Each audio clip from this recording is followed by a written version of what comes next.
Hola, clase.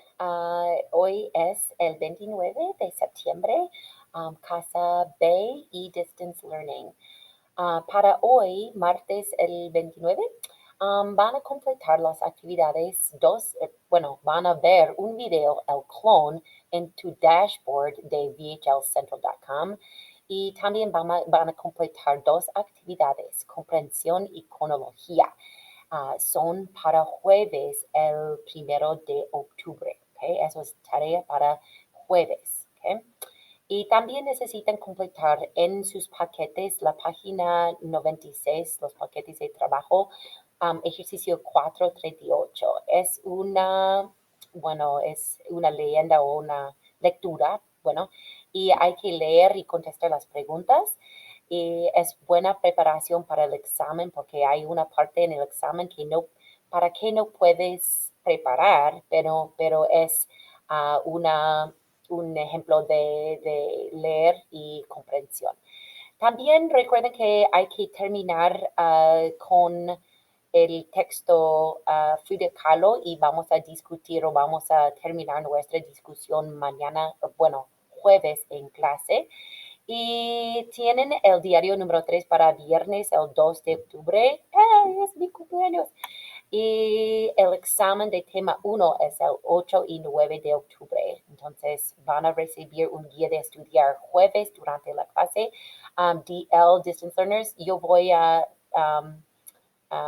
darles una copia como un material en los materiales de la clase. Bien,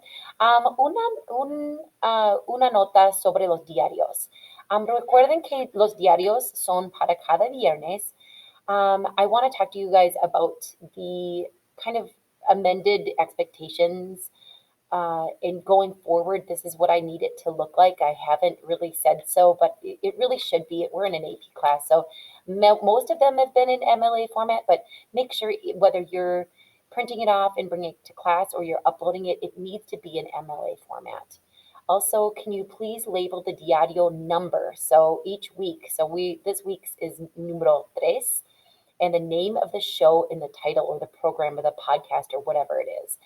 Remember with MLA, you need to skip your lines.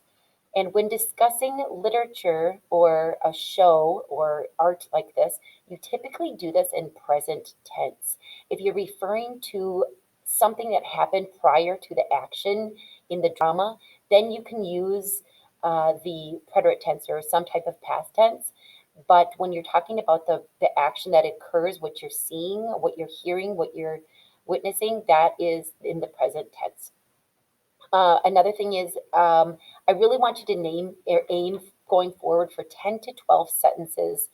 I think that kind of captures, you can write a little bit more if you want to, but at least 10 sentences, because then it really captures kind of the idea of what you have listened to and watched for 30 minutes.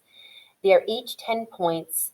Usually you'll get some points off, not always. It's really rare to earn 10 points each time, but they can be redone. And each week but then you need to label what's been redone so I know that it's been redone.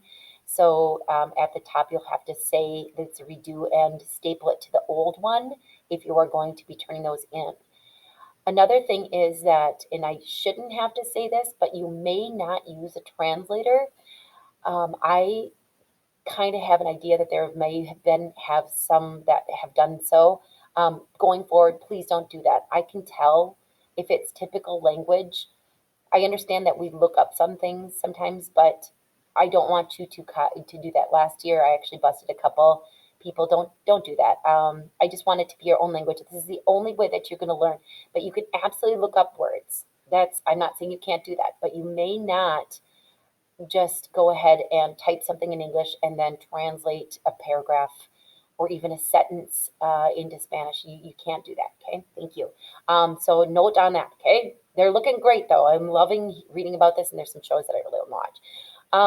So that is that for today, and tomorrow we're going to have some more work to do. I believe there is an ed puzzle that we're going to watch tomorrow. It's a TED Talk, and it's difficult. But I think you guys can manage it because you can rewatch it and answer some questions about it. But it's a good one. It's all about identidad.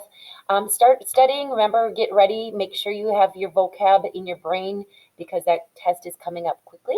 And espero que tengas un buen día. Hasta luego. Ciao.